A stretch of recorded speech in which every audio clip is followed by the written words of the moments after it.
دکتۆر محەممەد سادق پزیشکی پسپۆری نەخۆشیەکانی منداڵانە. ئەو بڕیارەی کە هەموو موسڵمانانی جیهان چاوەڕێی دەکەن لە سعودیەوە دەرچێت لەم ژوورە دەردەچێت. یەکەم ڕۆژی مانگی ڕەمەزانی پیرۆز لە ساڵی 2024 چ ڕۆژێکە؟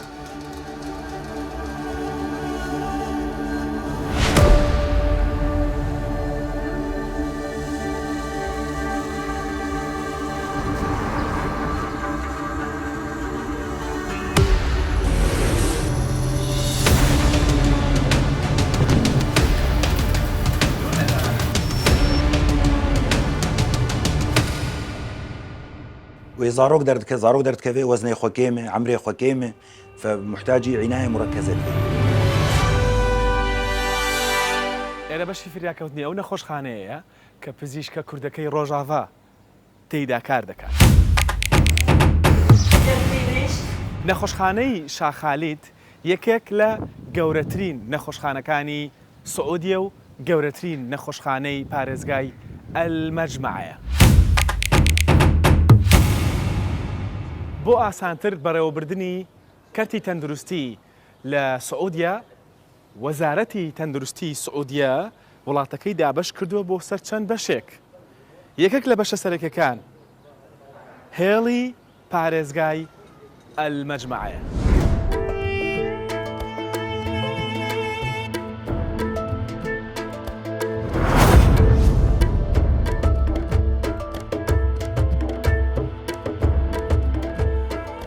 دکتۆر محەممەد سادق پزیشکی پسپۆری نەخۆشیەکانی منداڵانە، ماوەیەکی زۆریشە لە سعودیە.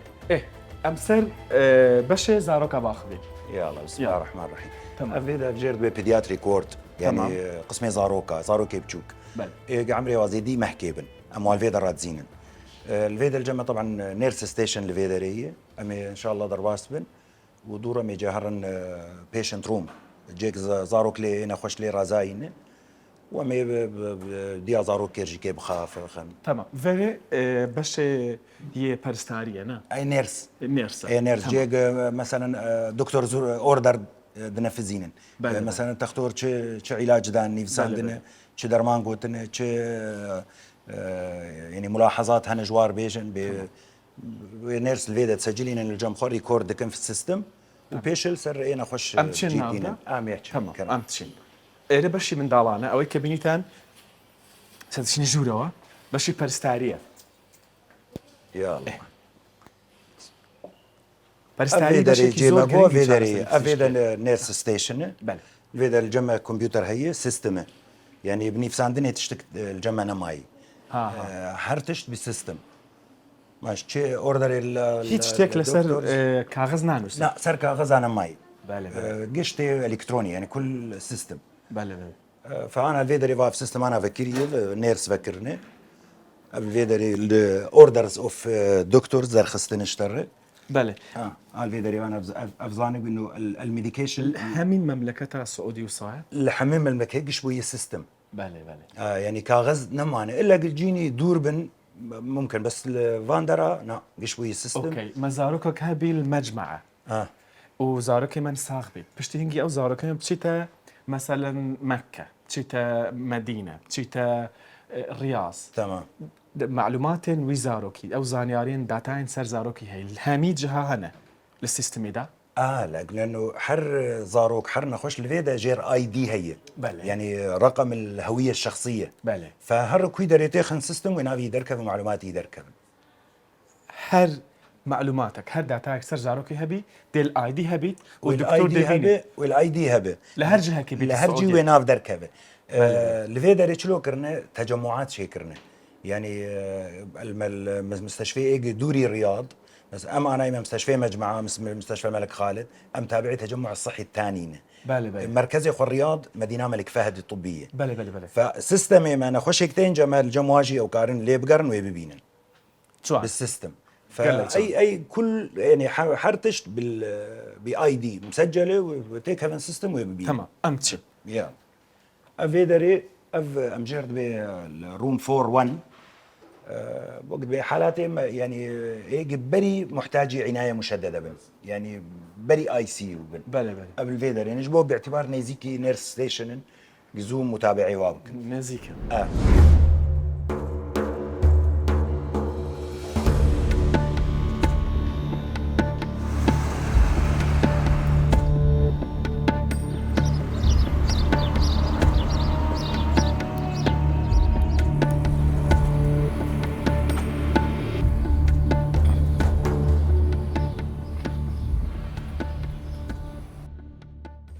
لەگەڵ کاکتۆر هاتینە ئەم شوێنە ئێرە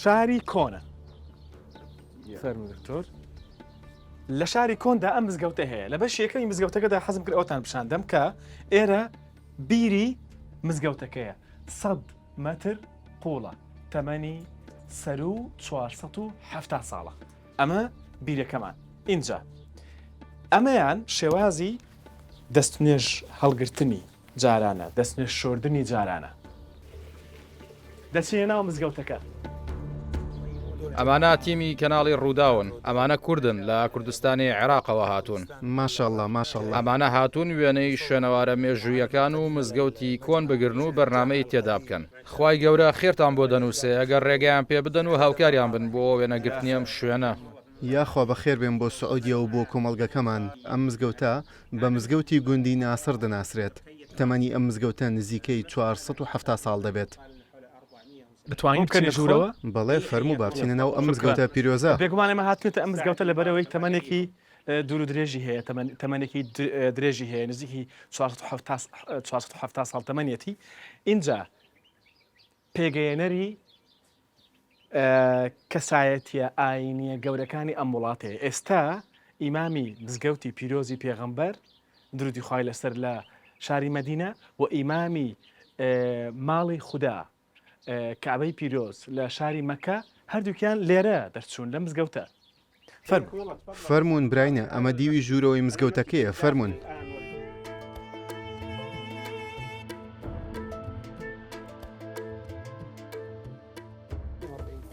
اوكي هسه 36 هذا تاريخ اي صح المسجد طبعا ئەم مزگەوتە بە قوڕ و لیتە و بەردی گەورە دروستکراوە سەیری ئەم کۆڵەگەیە بکەن هەمووی بە بەرد و بە ئەندازەی بازنەیی دروستکراوە و دواتر بە قوڕ سواخی بۆ کراوە و لەسەر قوڕەکەش گێچکاری بۆ کراوە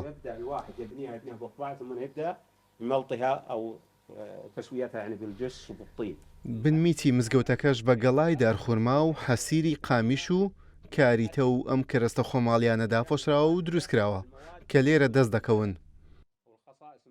دوای دانانی ئەم کەرەستانە بە قوڕ و لیتە سواخکراون و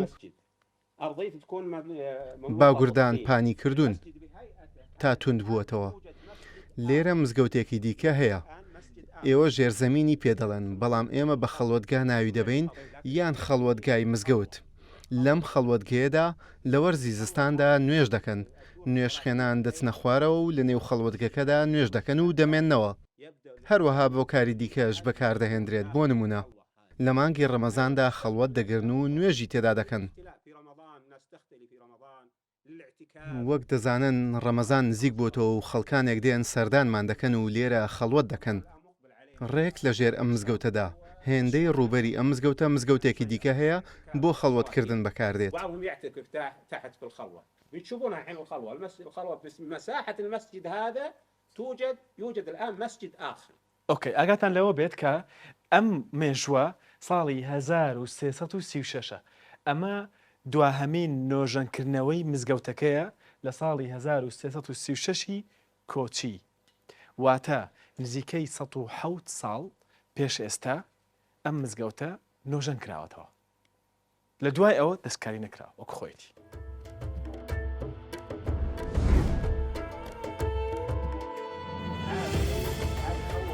ئەمە خەڵوەتگای مزگەوتە ئەم شوێنە تایبەتە بە مزگەوت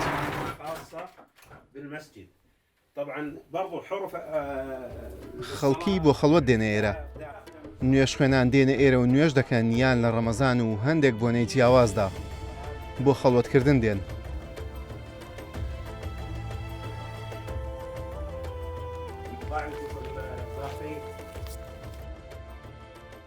ئەمانە هەمووی بێگومان تەمەنیان زۆرە هەمووی لە کۆندا بەکار هاتوون بەمان شێوە ئێرە شوێنی مامۆستای ئاینەیە شوێنی پێشنێژە لێرەوە پێشنێژی بۆ موسڵمانان دەکات ئەمە بۆ ئەوەیە ئەگەر کەسێکی بە تەمەن نەتوانێت دابنیشێت دانیشتنی ئاسایی و لەسەر زەوی لەسەر ئێرەدا دەنیشێت یانیش پاڵی پشتی پێوە دەنێت بۆ کەسێک کە پێویستی بە پاڵ پشت هەبێت بامان شێوە هۆکاری نەخۆشی و تەمەن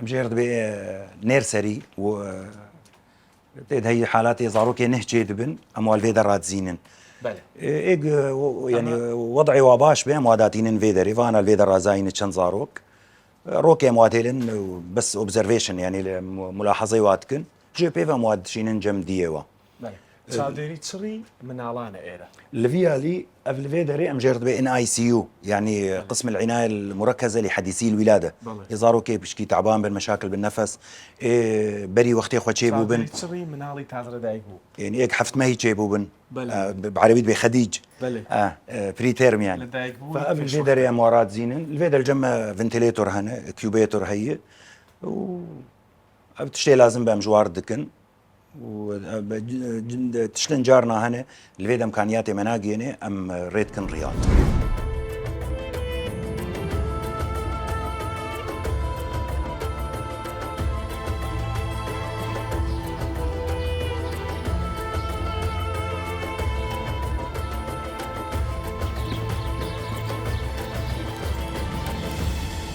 لەم کۆڵانەدا تەنیا ئەم پشیلە جوانە نوێیە ئەگینا هەموو شتێک کۆنە شتێکی جوان کە خەڵکی سعودیە کردوویەتی ئەوەیە کە شارە کۆنەکەی خۆیان هێشتۆتەوە وەکو خۆی شوێنی ژیانیان گواستەوەتەوە بۆ شوێنێکی دیکە بەمەش توانیویانە کەڤناری خۆیان شوێنەواری کۆنی خۆیان پارێزن شێوازی ژیانی کۆنی خۆیان هی باو باپیرانیان پارێزن و بیهێڵنەوە زاین پشیلەکەمان نیاو نیاو وەرە وەرە وەرە وەرە وەرە وەرە وەرە وەرە وەرە وەرە چۆنی تۆ چۆنی میاو شتێک دەڵێ بەس نازان چیە ها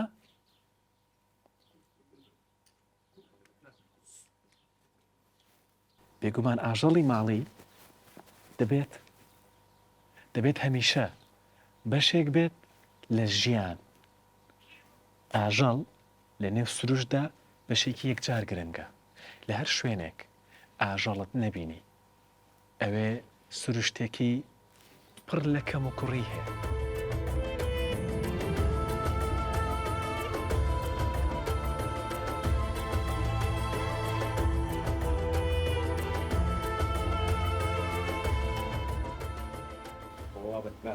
دريه بەڵێ دوري باجار ديواري بلند هبو ودارين هبون بۆ پاراستنی گرتی بوو بۆ پاراستنی ئەمە بۆ پاراستنی خۆیان لە دوژمن دیوارێکی بەرز هەبوو ئەمە یەکێک لە دەرگا سەرەکیەکانیانە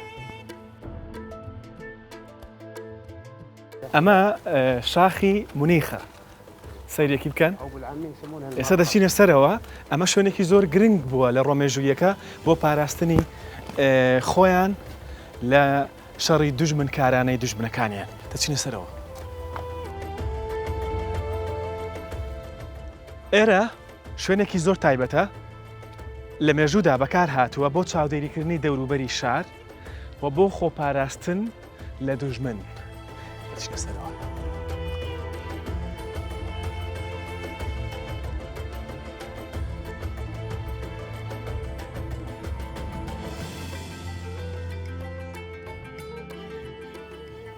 إيرا ناوي المرقبة. المرقب يعني واتای چییە؟ ئەو شوێنەیە کە تایدا چاودێری شار و پاراستنی تەناهی شارکراوە. ئێرە قەڵای پاراستنیان بووە لە ڕوە تەناهیەکە ئێرە زۆر زۆر گرنگ بووە. لە دەوروبەری ئێرەدا خانوەکانیانن. دیقەت بدەن لە دەوروبەری قەڵاکە خانوەکانیانن.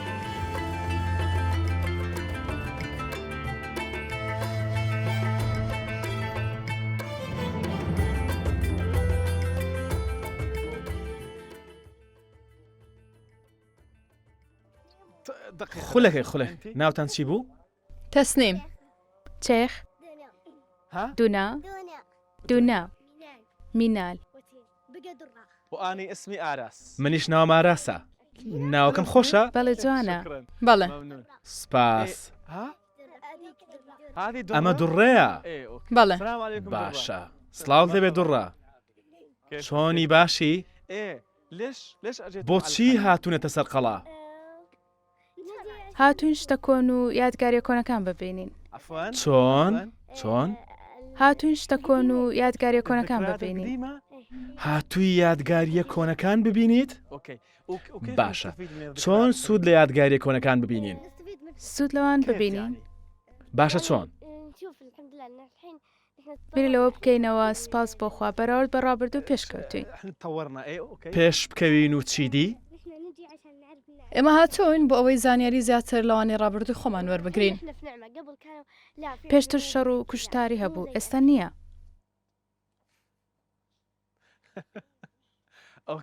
سپاس خۆشحاڵم. خۆشحاڵ بووم بە ناسینتان. شرفت بمعرفتكم يعني.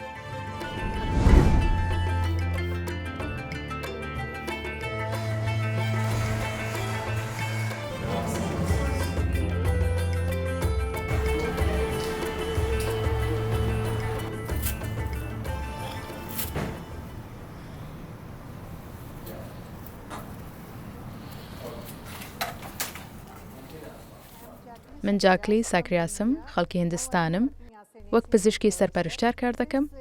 18 ساڵە لێرە کار دەکەم و دکتۆر محەممەد دەناسم. هەروەها 10 ساڵە لە ICU کارم کرد. پاشان بوومە سەرپەرشتیار. زۆر باش دکتۆر محەممەد دەناسم. پسپۆڕێکی زۆر باشە. زۆر هاوکاری پەرستارەکانە. ئێمەش زۆر لەگەڵیدا خۆشحاڵین. هەڵسوکەوتیشی لەگەڵ نەخۆشەکاندا زۆر جوانە.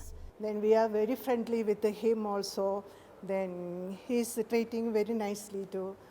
دکتۆر محەممەد خەڵکی سووریایە کەسێکی زۆر زیرەکە ئەگەر هەر کێشێکتە بێت زۆر بە جوانی لەسەر خۆی پێمان دەڵێت. هەروەها لەبارەی بایەختان بە نەخۆشەکانی شەوم من لەگەڵیدا زۆر ڕازیم.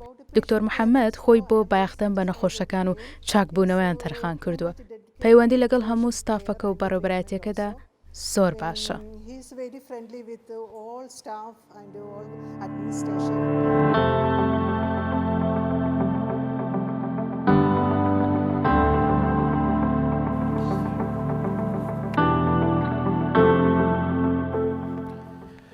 ساڵانە موسڵمانان لە کاتی نزیکبوونەوەی مانگی ڕەمەزانی پیرۆزدا چاوێکیان لەسەر شاشەکانیانە بۆ ئەوەی شانشینی عەرەبی سعودی پێیان بڵێ کەی کام ڕۆژ مانگی ڕەمەزانی پیرۆزە.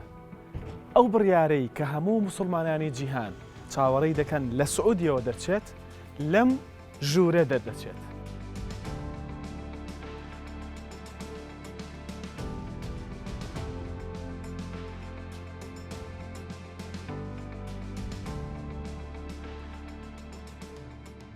یەکەم ڕۆژی مانگی ڕەمەزانی پیرۆز لە ساڵی 2024 چ ڕۆژێکە؟ بەویستی خوای گەورە بە گوێرەی هەژمارکاری مانگەکانەوە مانگی ڕەمەزانی 2023 ڕۆژی 23 ئاداری 2023 بوو. بۆ ساڵی 2024 پەنا بەخوا یەکەم ڕۆژی ڕەمەزان دەکەوێتە ڕۆژی دووشەممە 11 ئادار. 11 ئادار ساڵی دواتر ڕۆژی 1 ئادار و پاشان 18 شوبات و ساڵی پاش ئەو 7 شوبات و ئیدی بەم شێوەیە.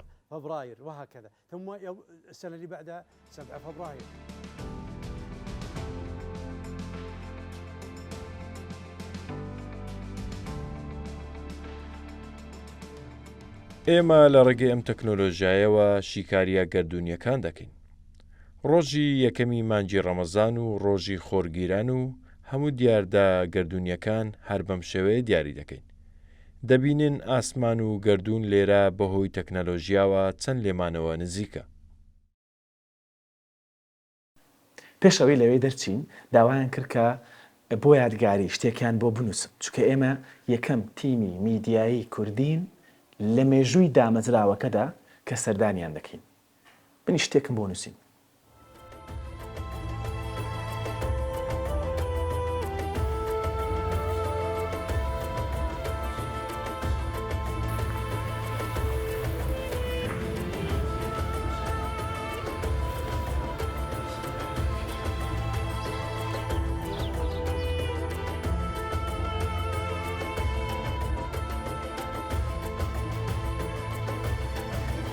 ئەم کولتورە لە سعودیە هەیە.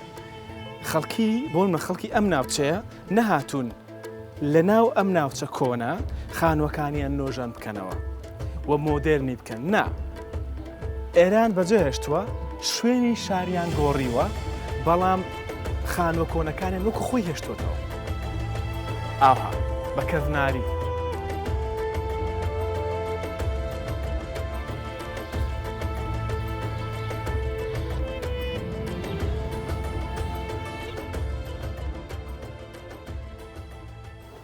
ئەمە ماڵی خۆیان بووە.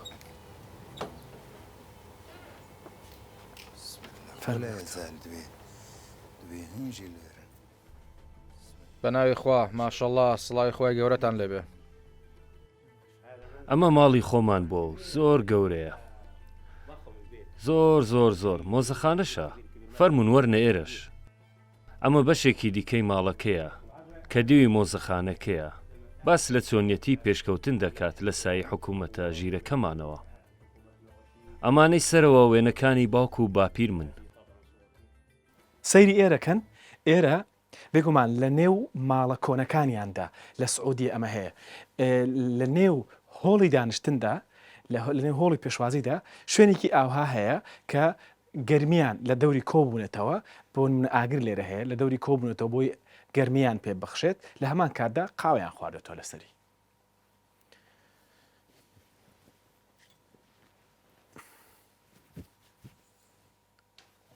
ئاها دکتۆر ئاراس دکتۆر ئەمە جەهکی کەڤنار و گەلێک جوانە. ئەف جێهان ئەڤانە چێت گەنج بۆ گەرمایی بەڵێ خۆ پێ گەرم دەکردن دچلە دلدۆرێت دەڕودنێن قهوەی خۆی قهوەی وای سعودی لەسەر گەرم دەکەن ئەو ضیافەی وای ینی میێوانیا وای قهوێ مستەمڕە یعنی نەوەک نەن و تێ دەرکێڤەخۆ هەو نا ترونشتی الجواتێ تێڤەخۆ و خورمێژی پێر ددن مەرۆ خورماژی پێرڤەت خۆ بجیکی گەلێکی خۆش هەر دەرێ سعودی هەر دەرێ ئەڤایا هەیی بەڵێ.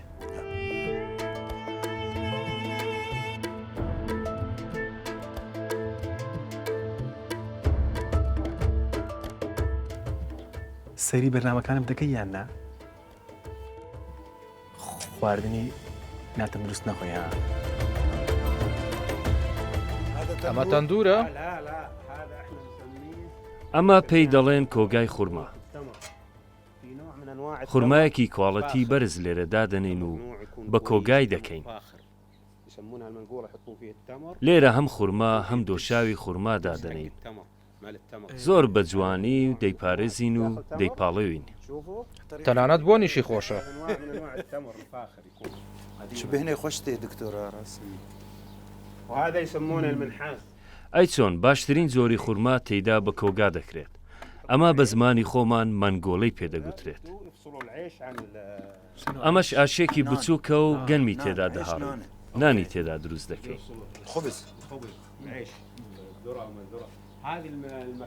ئەمەش ئامێرێکە ئاوی پێڕادەکێشی. هەر خۆی ناونانی نان بە العەش خۆی مانایەکی گەورەی هەیە. واتە نان واتە ژیان. نان ئێستا لای ئێمە واتە ژیان نییە.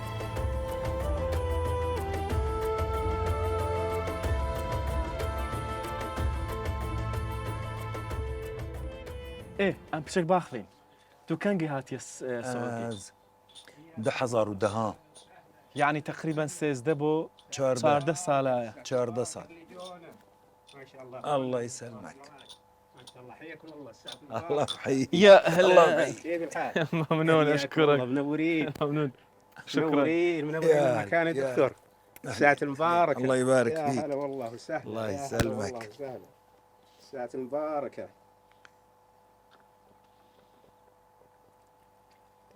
القهوة السعودية مو؟ القهوة السعودية. القهوة شكراً. السعودية. يا هلا والله وسهلا. نعم القهوة بالمهلي، السعودية. الساعة بالمهلي. المباركة، شرفتونا. بۆ میوانداری قاوەیەکی سعودی تایبەت بەخۆیان هەیە. حياكم الله، حياكم. استريحوا، تفضل يا دكتور. تفضلوا استريحوا. يا الله. حياكم الله. الله محييكم. المحل محلكم. المحل محلكم. مشكورين، شكرا. يا هلا والله وسهلا. شكرا على ما شاء الاستضافة الله. الكريمة. المحل محلكم. الله يحييك. ما شاء الله. مشكور. ان شاء الله دوم عامر ان شاء الله. يا هلا والله وسهلا. ما شاء الله ما شاء الله ما شاء الله ما شاء الله. تو 2010 هاتي 10 بله. ما هي شاشان حزيراني شو ما هاتي السعودي؟ شو ما زهاتم. تفكري السعودي؟ سعودي. بخدي شتي ما اختصاص خلاص كر مع عسكرية أخو كر شون عسكرية صالة شنت صالة 10 ويكبو أسشوم عسكرية باش. صال ما قداندن بيش في أزهاتم في داري الويدا مثلا منها شغل عيادة يعني برايفت كلينيك ما فكر بو عيادة أخوي خاص عقدك جمار هات مديق يعني جمار ويتشي تربقن بين في داري بله. رابوهم هاتم فير وج 10 هذا حطانا الفيدري مز مستشفى ملك خالد از تشغل تختوري زاروكا والحمد لله جيما خوشي تو مرتاحي قال عادات وتقاليد وكلتوريا السعودية بقشتي او بدر عادات وتقاليد ديما وان نقل لك دوري هفن بله. يعني برنيزيكي هفن بله. اختلاف تنا بله. او بتشكي الفيدري قرمبونا فيرها فيني زيدي جيمايل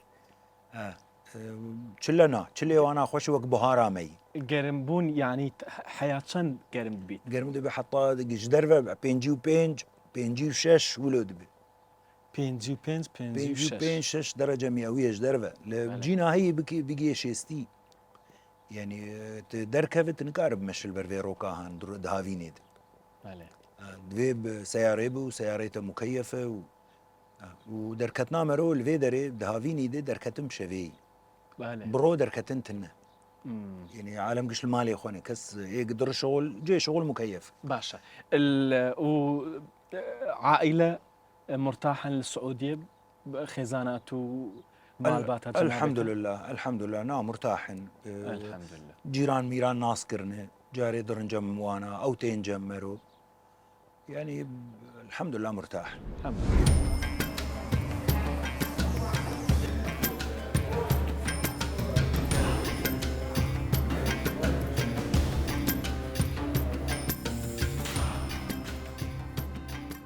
أبين كول مها حفتيدا اشتايق بونا السبب أو كود مثلا تاريخك جان هبويا دايكاوان بيجيت وي تاريخي عملي كان أن تشتكي طبي هي أنا قوختك إيج بري حفت ما هي شيء بن يا أما الجم دي يكون خوشين هنا بله أو دبكن سبب أو جاري نفسي زاروك مشكلة بير هنا كي قويلاد زوجي به باش فجبه يعني بري وقت اخويا يعني دولده هوكار بزيشكيه تمام هوكار بزيشكيه تمام او ورابن مثلا بغالب الاحيان جوار سي اس شتكن يعني سيزيريان سكشن قيصريه بله وزاروك درد كذا وزنه خوكيمه عمري خوكيمه فمحتاج عنايه مركزه دفي يعني راسا بواداتين سرجاسا نفس الصناعي ماداك هي مدن واناش بو سينغاوازو تشيبي ام تشنجو تشبي تمام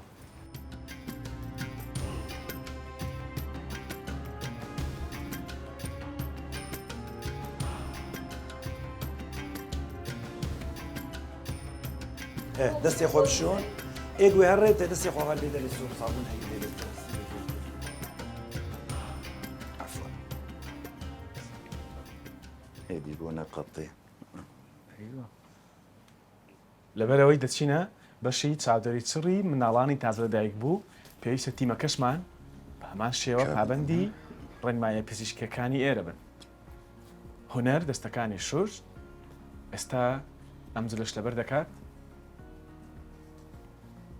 ئەمە پاراستنی منداڵان لە توشبوون بە هەوکردنێک کە ڕەنگە بەهۆی ئێمەوە تووشی بێت دێ تژی وەردەستی خۆ بشۆن کاکسامان بە هەمان شێوە دەرهێنەری بەرنامەکەمانە و دەبێت ئەلبێ دەستی خۆ زواب ڕێنمایەکان جێبەجێ بکات بکشی گۆرە خۆ بکشی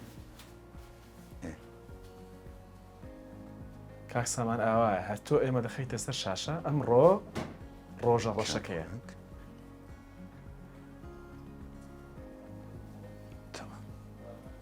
ئاشکرامان کردی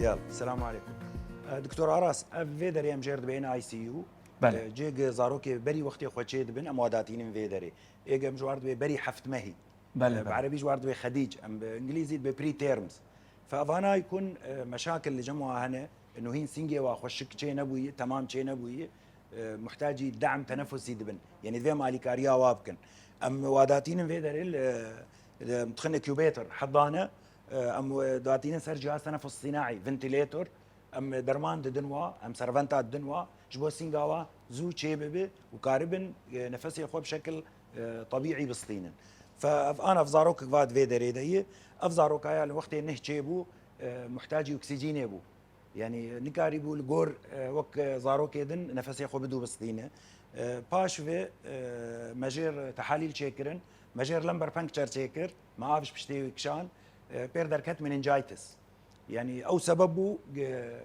الفيدري بمينه الفيدا بشكل عام زاروكي بري حفت ما هي تشيد بن يعني الفيدا قلب بشكل عام تخوازي هاج زاروكي اخو برهبن بري وقت اخو ناخوازن تشيب بن يعني تخوازن انه الجور تختور جوار بيتشي ولو بكن باش شوار نابي كاج مرد فلان تاريخ دزوزو مش زاروك خلاص تمام نا او دبي زاروكي او فيرست رقم بل. واحد بله فالفيدا الحمد لله هي الجمة الكردستاني لا ئێمە لە کوردستان شتێک هەیە دایک و باوک دەڕۆنە لای پزیشکی پسپۆری نەخۆشی و نەشتەرگەریەکانی خانمان و منداڵ بوون دەڵێن لە فلان بەروارە جوانە منداڵەکەم دەربێنە ئیتی تەندروستی منداڵەکەی بەلاوە گرنگ نییە لە سعودیە ئەو چت هەیە و دایک و باوک بچنە جەم دکتۆری بێژن منداڵێ من زارۆکێ من دەرێخینە نا دكتور الفيدري يعني بيرك تي امرجنسي تي ار وقت جو قولنج بيني وقت يا خوين بي وقت ولادي هات بس او بخنايه جي تختار نابي كازو زاروك درخ بو تاريخ جون او نابي جي ولو نابي زو زاروك درخ ويبي بكام فحص بك كاز سلامتها زاروك كيمه او لا تري ناخوازن والله زو بزو كاز زاروك درخم نا ويبي بمينه حيا زاروك خوشك شي بي الفيدري كس ناي ناخوازج بو تاريخك محدد يعني روجك محدد باستخوازم جانا زاروكي مد فلان روجي دبه ناولوتنا واضحه رونا اوشت السيري هر لكردستان هي دایک و باوک بڕاتە لای پزیشک بڵێ منداڵەکەم دەربێنە بۆ بەرواری جوان چه حکمتێکی تێدایە بەروارەکە جوان بێ وەڵام تەندروستی خراپ بێ بەڵام داهاتووی وێران بێ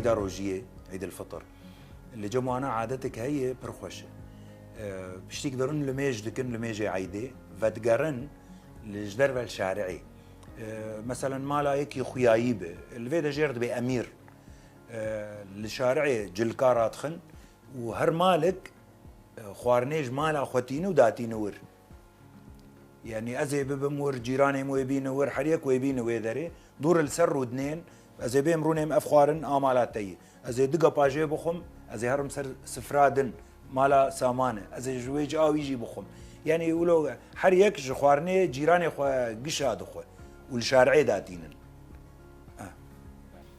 زەڵاتە زۆر پێویستە پێشکەپسە هەروەها ڕێژێکی باشی سەوزایی هەیە بە تایبەتی بیبەری سەوز کە ڕێژەیەکی زۆری دەوڵەمەندترین بەروبوومە دەوڵەمەندترین خۆراکە بە ڤیتامین C و بە ڕێشاڵی زۆریش بێگومان.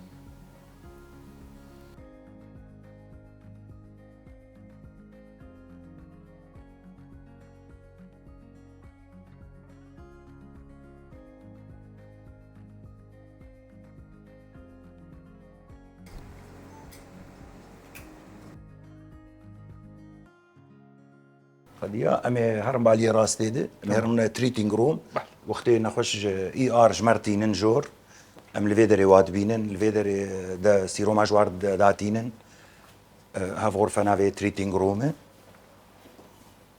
بله الفيدري اف مونيتور اللي جمع هي واف جهاز بو فايتال ساينس العلامات الحيوية بيد سطينن الفيدر راهي نخش فتكن شير سيروما داتينن وام نخش الفيدا جا خوشك فحص دكن جي بي جفر دبن غرفه قالوا لي رازي بله بله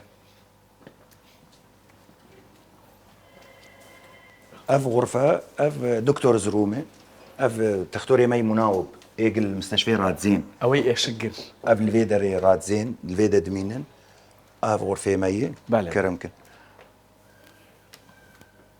اف دكتور زرومه كمبيوتر مال جمعي سيستم حر تختورك باسورد يوزر نيم اوي هي بله بيدر باز دبي نخش ياخذ بينا ملاحظات نوتس دني فيسينه سر كمبيوتر سر كمبيوتر ناف سيستم كمبيوتر ناف سيستم بله بله فرق اف فيدري اف غرفه اف مجرد بايزوليشن روم فضايا فيدا مي السلام عليكم نقدر باسي جنبي مشكلتنا تمام بس فيدا ايزوليشن نخش جميج سوريه زاروك يعني دياغنوزا ماجير ميزلز يعني صورك بله حصبه بعربي جيردويشن سوريجا السلام عليكم الزاروك هذا حشت ما هي اف دياغنوزا ماجير ميزلز يعني حصبه بكرديه مجرد صورك اللي جنبه انزا بيجيردويشي اف زاروك هاي والحمد لله باش دبي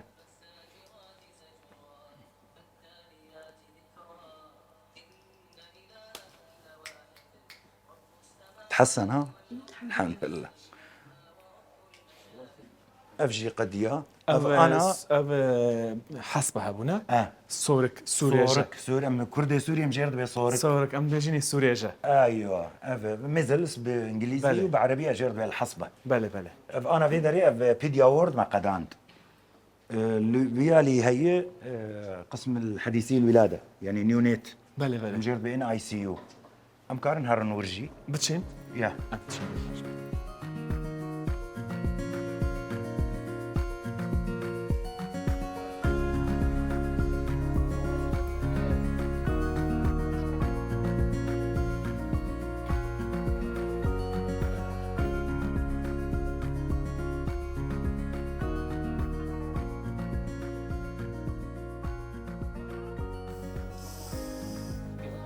ئێرە بەشی فریاکەوتنە لە نەخۆشخانەی گشتی المەجمەعە پارێزگایە المەجمەعە پارێزگایەکی گەورەی شانشینی سعودی عەرەبیە لە نێو سنتەری پارێزگاکەدا نزیکی 300,000 کەس دەژین لە بەشی فریاکەوتنی ئەم نەخۆشخانەیەدا پزیشکە کوردەکە ڕۆڵی لە بەشی منداڵاندا هەیە بێگومان بە شێوەیەکی گشتی ئەم کۆمپیوتەرانە دەبینن سیستمی ئەلکترۆنی تۆماری نەخۆش هەموو نەخۆشخانەکە بەیەکەوە دەبەستێتەوە و لە ڕاستیدا هەموو سعودیە بەیەکەوە دەبەستێتەوە واتە ئەگەر نەخۆشێک خەڵکی پارێزگایەکی دیکە بوو بەڵام لێرە هاتە نەخۆشخانەی فریاکەوتن بۆ نوێ نەخۆشەکە لە هۆشخۆی چووە ئاگای لە خۆی نییە لێرە ناوەکەی داخل دەکرێت بە وەرگرتنی ناسنامە و شتەکانی ناوەکەی داخل دەکرێت دەزانی کە ئەم کەسە چ نەخۆشیێکی هەیە هەستیاری بە چ دەرمانێک هەیە پێشتر چ دەرمانێکی وەرگرت چارەسەری چی وەرگرتووە نەخۆشە درێژخانەکانی هەنیاننا بەم شێوەیە هەموو زانێرەکان دەکەونە بەدەستی ستافی پزیشکی و دەزانن چۆن مامەڵە لەگەڵ حاڵەتە پزیشکەکەی دەکەن.